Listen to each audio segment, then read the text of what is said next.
পড়ালেখা বাদ দিয়ে আব্বার পড়ালেখার খরচটা বাঁচিয়ে দিয়েছি। আর দ্বিতীয়টা ওই যে পড়ালেখা শেষ করে চাকরি করতে গেলে আরো টাকা লাগতো, সেটাও বাঁচাইছি। আমি কেন মরি না, আজরাইল কি চিনে না। তাহলে আপনার কি ভবিষ্যৎ হবে আপনার? এই 2 বারে যা বাঁচালাম এটাই আমার ভবিষ্যৎ। আমার কষ্টের টাকা ঢেলে পরবর্তীতে ওইটাই আমার আবার ইনকাম করতে হবে। ওর থেকে ওইটা আমারই থাক, পরবর্তীতে বিয়ে শাদী করে সংসার ধর্ম করবানো ওই টাকা দিয়ে।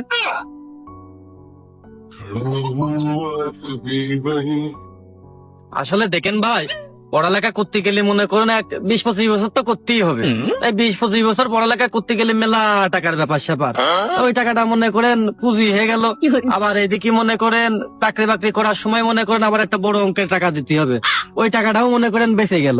কারণ পরিশ্রম তো থাকলোই, ওই পরিশ্রম মনে করেন আমি যদি অন্য কোনো জায়গায় খাটাই, মনে করেন ওইটিতে আমার আবার মেলা টাকা ইনকাম, এটা বাড়তি ইনকাম হয়ে গেল।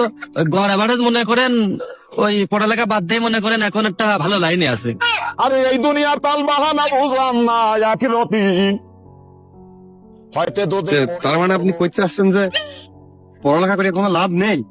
লাভ আছে ভাই, কিন্তু আমারও তো লোভ নেই। একটা জিনিস হিসেব করে দেখেন, একটুকুনি জীবন, অর্ধেক জীবনই পড়ালেখা করতে করতে শেষ। আমার আব্বা যে কয় টাকা আমার পিছনে খরচ করতে পড়ালেখা করতে গেলে, ওই কয় টাকায় আমাদের আবার ইনকাম করা লাগবে সে পড়ে, ওর থেকে আমাকে তো আমাদেরই থাক।